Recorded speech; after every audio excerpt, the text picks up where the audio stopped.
It's Thursday, November 10th, 2022, and this is FRCMedia News. I'm Keith Tebow. We recap Election Day in Massachusetts, and we tell you how Fall River voted. The Fall River City Pier is open to the public and dedicated to a former state senator, and the second iteration of Thanksmas takes place this weekend downtown. All this and more coming up. For the most part, voters in Fall River follow the lead of other communities in Massachusetts in electing candidates and weighing in on the ballot questions in this week's state election, supporting all Democrats on the ballot, joining the trend in 3 of the 4 statewide referendums, and in a special city election, voting for Fall River to become members of the Massachusetts Bay Transportation Authority. It was just before 1 a.m. Wednesday that the unofficial election results in Fall River were released to the public. Election Commission Chair Ryan Lyons says the delay was due to poll workers handling a large number of ballots cast in those 2 elections. Well, we had some relatively big precincts, including Laterno, Tansy, and Calvary Temple, where we had so many ballots cast between the 2 elections, we had to run up to go and count some ballots by hand because the machines were just overloaded. So a lot of the emergency bins were just relatively filled, so we had to run up there to go help Tansy tonight. Same thing with Laterno. Just the physical storage was overwhelming by the number of ballots cast between the 2 elections. And then we had some voter intent ballots where we actually had to run up there and make sure they were properly counted on the voter intent sheets. A lot of the absentee ballots were not able to be fed into the machine just because of the sheer storage capacity, so those ballots had to be counted by hand. And just the sheer number of ballots that we sent to the precincts to be tabulated, it took the precinct wardens just a good amount of time to get them into the machine to be counted. Mr. Lyon says other than the counting delays, the rest of the day was smooth, with just over 30% of city voters casting ballots. A relatively steady turnout throughout the day. When I started my travels this morning at 6:30, I saw lines basically at every single precinct, and it was relatively a robust turnout, which I'm very happy to see. Here's how Fall River voted on Tuesday. Over 17,000 registered voters cast ballots in Fall River on Tuesday. In the race for governor and lieutenant governor, Democrats Maura Healey and Kim Driscoll were elected, besting the Republican team of Jeff Deal and Leah Allen and the Libertarian ticket of Kevin Reed and Peter Everett. In the race for Attorney General, Andrea Campbell becomes the first African-American woman to win statewide office, besting Republican James McMahon 56% to 44% of the vote. For Secretary of State, Bill Galvin was elected to an 8th term in office, besting Republican Rayla Campbell and Green Rainbow Party candidate Juan Sanchez. For Treasurer, incumbent Democrat Deborah Goldberg was elected to another term, defeating Libertarian Christina Crawford 72% to 28%. There are 5 candidates running for state auditor in Massachusetts. Democrat Diana DeZaglio came out on top, besting Republican Anthony Amore, Green Party candidate Gloria Caballero Roca, Workers' Party candidate Dominic Giannoni, and Libertarian Daniel Reich. 4th District Congressman Jake Auchincloss was elected to its 2nd term as he ran unopposed, as did Governor's Counselor Democrat Joseph Ferreira. State Senator Michael Rodrigues was reelected to another term in the state Senate, defeating Republican Russell Protentis by a 64 to 36% margin. State Representatives Carol Fiola in the 6th Bristol District and Alan Sylvia in the 7th Bristol District were both unopposed and reelected. In the 8th Bristol District, Democrat Paul Schmid won another term in office, defeating for the 2nd election in a row Republican Evan Gendro. Democratic District Attorney Tom Quinn, who faced a challenger in the primary, ran unopposed and was reelected in the general election. There was only one local race where the incumbent lost. Republican 25-year Sheriff Tom Hodgson fell to Democrat and Attleboro Mayor Paul Heroux by a margin of 54% to 46%. County Commissioner John Thomas Saunders was reelected after running unopposed. On the referendum questions on the state ballot in question 1, city voters followed the rest of the state in approving a constitutional amendment which would impose a 4% tax on those making over $1 million a year. City voters also followed the state lead on question 2 in regulating dental insurance. On question 3, city voters followed the rest of the state in shooting down the expansion of alcohol licenses. On question 4, the city bucked the trend of the rest of the state. Fall River voters voted no on expanding the eligibility of driver's license for undocumented individuals, while the question passed across the rest of the state. And finally, in the special city election on the membership to the MBTA, Fall River voters overwhelmingly approved that ballot initiative by a 78 to 22% margin. At her campaign rally Tuesday night, Governor-elect Maura Healey made a point to set an example for future leaders and recognized her role in state political history. Tonight, I want to say something to every little girl and every young LGBTQ person out there.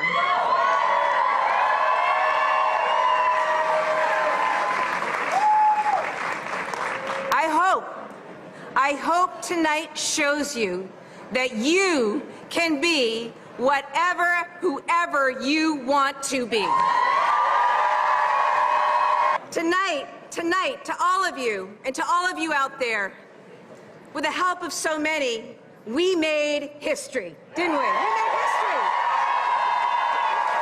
We did.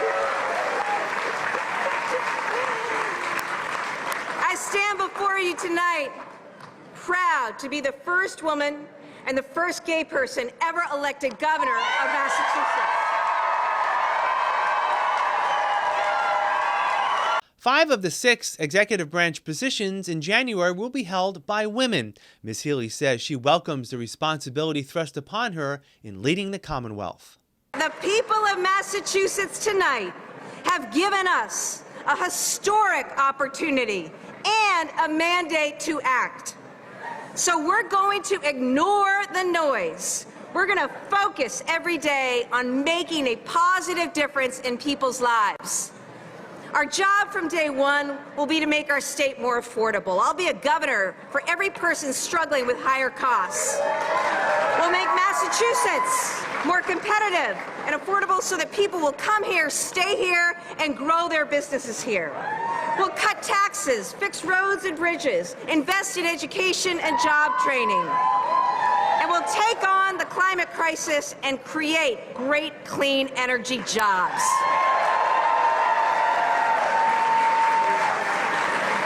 Those 2 video cuts were provided courtesy of CBS Boston WBZ. The vote count in Fall River played a key role in the election of Attleboro Mayor Paul Heroux in the race for Bristol County Sheriff. He will replace 25-year incumbent Tom Hodgson in January. It was time for change. People were ready.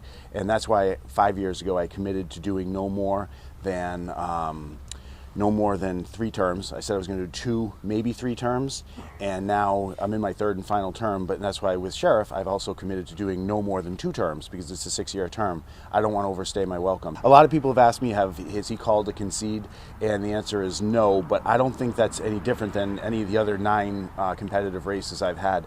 This is the 10th time I've been on the ballot where I've been opposed to somebody else, or a total of 10 times, and out of all those 10, including last night, nobody has ever called. Well, first thing I have to do is establish the standards with the staff, what my expectations are, and they really should go without being said. The first most important thing is honesty. I said this to my, current staff of employees 5 years ago when I took over as mayor, but it was first we have to be honest with each other, because if we're not honest with each other, we're worthless. Then it's basically working towards implementing the things that I campaigned on, making sure we measure recidivism, measure our program's effect on recidivism, really doing discharge planning, looking at housing, healthcare, and a job, working with outside organizations, looking at the correctional officers and their work conditions as well, making sure they have the proper training or adequate training or enough training. So a lot of things. That video of Attleboro Mayor Heroux was provided courtesy of WPRI TV,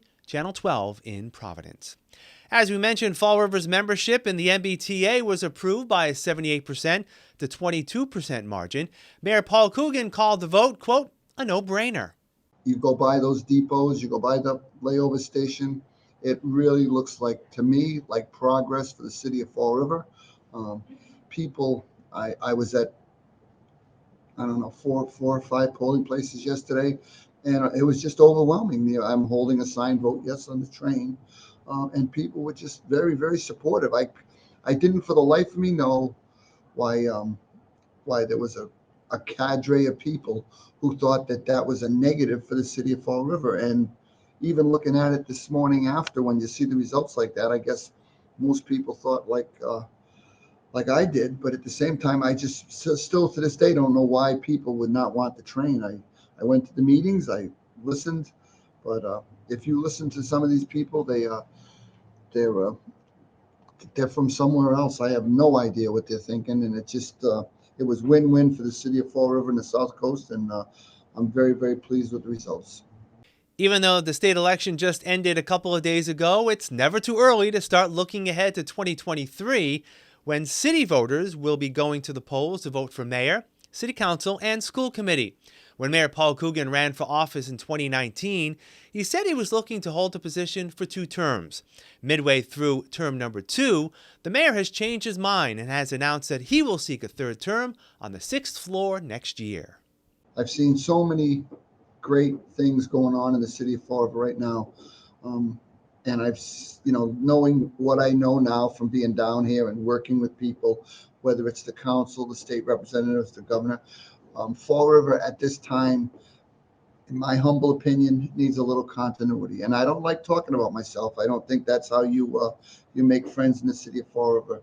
But at the same time, I truly believe that people know you show up every day, you're accessible, you're out in the community, you're putting the city first above all else, and you're not afraid to listen to the negative comments and the foot stomping.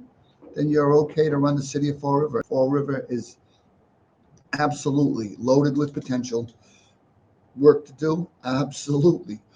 Do we have warts? Absolutely. But we're going to work our way and fight our way through every one of them. And that's going to be my mission, hopefully, for another 2 years. But that's only, I have 1 vote and everybody else has 1 too. And we'll see how it ends up.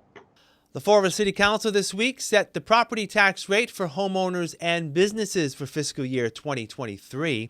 Richard Gonzalez, chair of the Board of Assessors, says Fall River experienced an extraordinary growth in property values over the last year, with house values up 12%, commercial property up a little over 1%, and personal property rising 59%.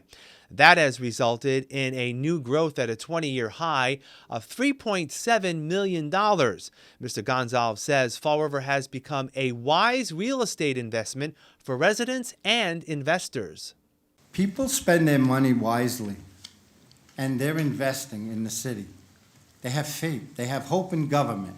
And I say that every time I come until I see the numbers drop. When those numbers start to dip, we can't sell a house anymore. And we have to have areas that are boarded up because we can't move the property. That means a combination of a few things. Government's not working.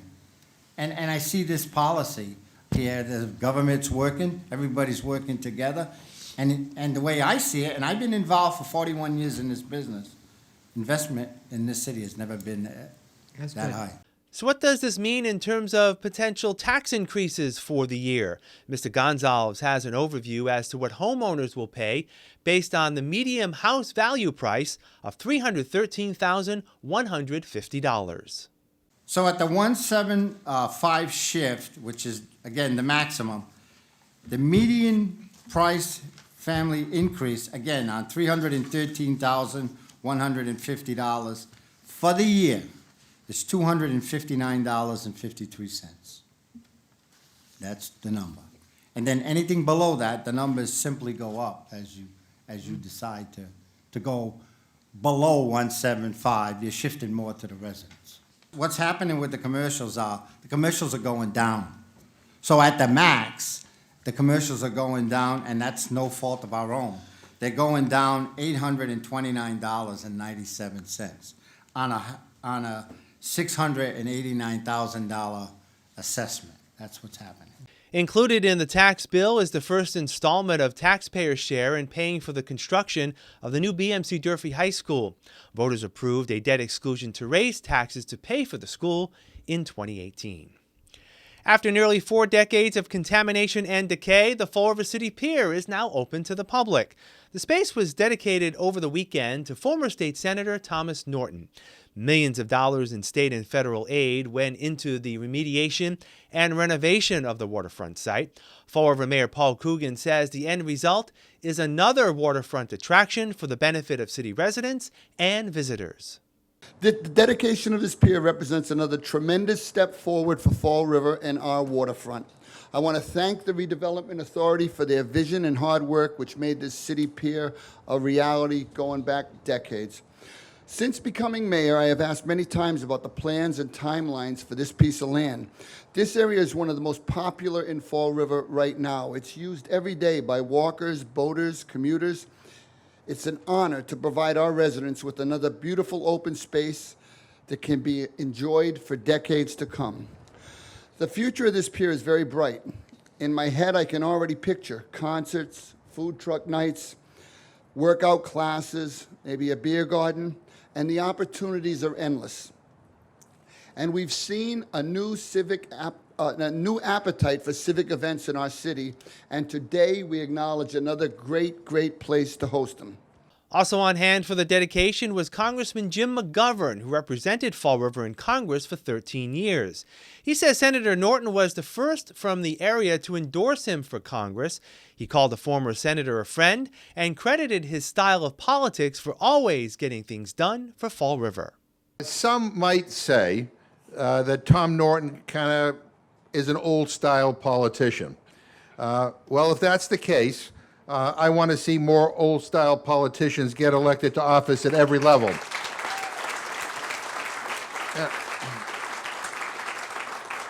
And I say that sincerely because as we gather here today, I mean, we have, given all of the polarization in our politics, all the hostility, even violence in our politics, I would welcome more people like Tom who ran for office not to bash an opponent or another political party, but ran for office to serve the people he cared most about and to deliver for his community.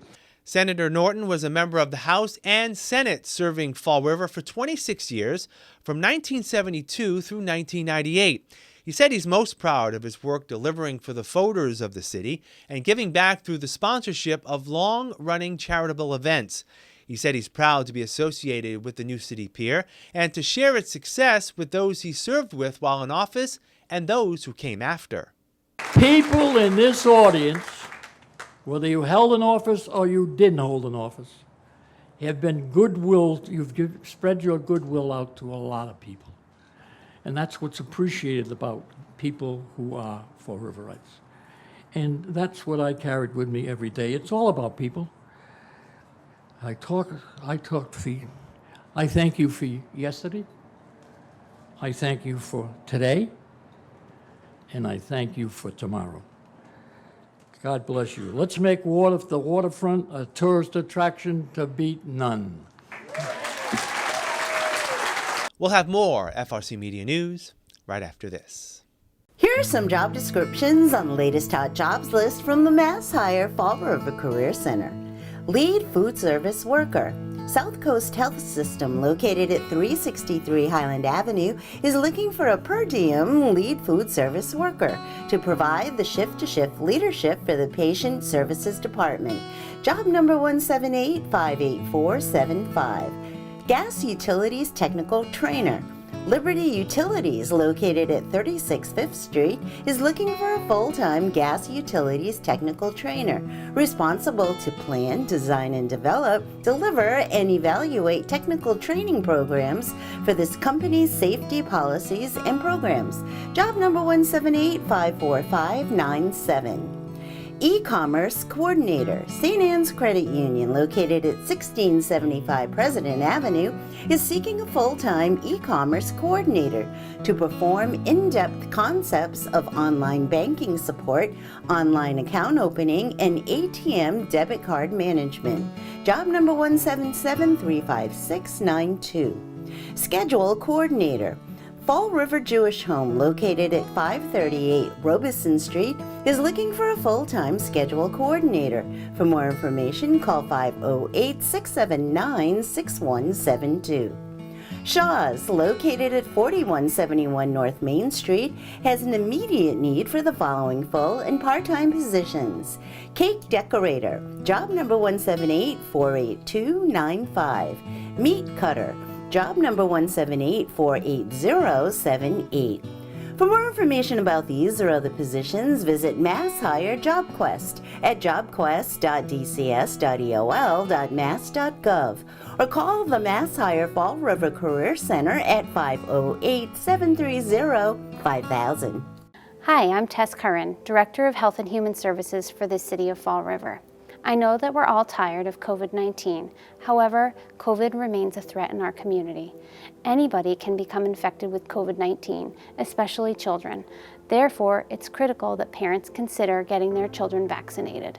We realize that children already get a lot of vaccines as it is when they're young.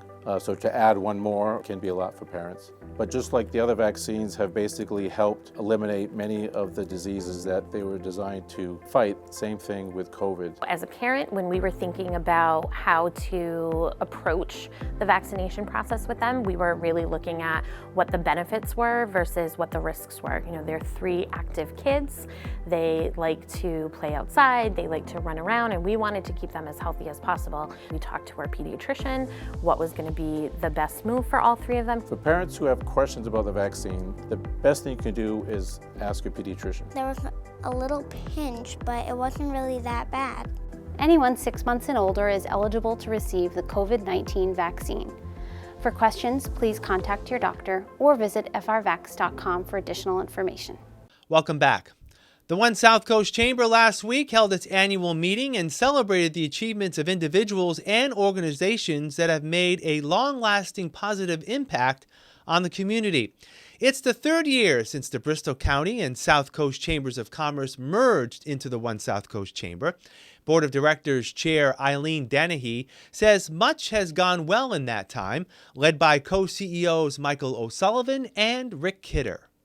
With a strong executive committee, a committed board of directors, and a chamber staff that never lost sight of opportunities and innovation, we have emerged strong, stronger than anyone could have imagined, and we have emerged united. Our membership is strong and our mission is clear. One organization speaking for the business community, one resource for our members, and one chamber for a region that deserves an advocate and a champion. Ms. Dennehy says along with being a united voice for South Coast businesses, the Chamber has also enhanced its role in being a contributing community partner. The Chamber has also used its 501c3 foundations to support the many dotted lines to community and regional economic development and equity. Between our 2 foundations, more than $1 million has been raised or granted to support arts and culture through Fall River Arts and Culture Coalition and small businesses in Fall River through Viva Fall River, and such incredible startups as Buy Black New Bedford, a living room project by Justina Perry that has blossomed into a strong force in support of minority-owned businesses. We are very proud as well that the Chamber Foundation served to help Leadership South Coast return to greatness, and we are so pleased that under Donna Crisciolo's leadership, the first class since the pandemic is up and running. The Chamber also recognized 9 individuals and 4 organizations for their contributions to the community in the awarding of its Brayton and Apex Awards. Tomorrow is Veterans Day, and as always, the city will be hosting a parade downtown. The parade will kick off at 1 p.m. from Kennedy Park and will travel down South Main Street to Government Center. For the 2nd straight year, downtown Fall River will be transformed into a large outdoor local marketplace where shoppers can get a jump on holiday shopping. It takes place this Saturday and is called Thanksmas. Thanksmas is basically a much blown up version of our usual Sunday market. And we have 70 vendors, so usually we have about 30, so it's going to be packed. And we're going to have a DJ, we have fire pits, we have free children's activities from the Greater Fall River Art Association and the museum, the Children's Museum, and the trustees of reservations, who always come with a really fun nature activity. So we'll have plenty of things for the kids to do. And of course, everybody's favorite food trucks. We have like 10 of them. So this is going to be a big to-do.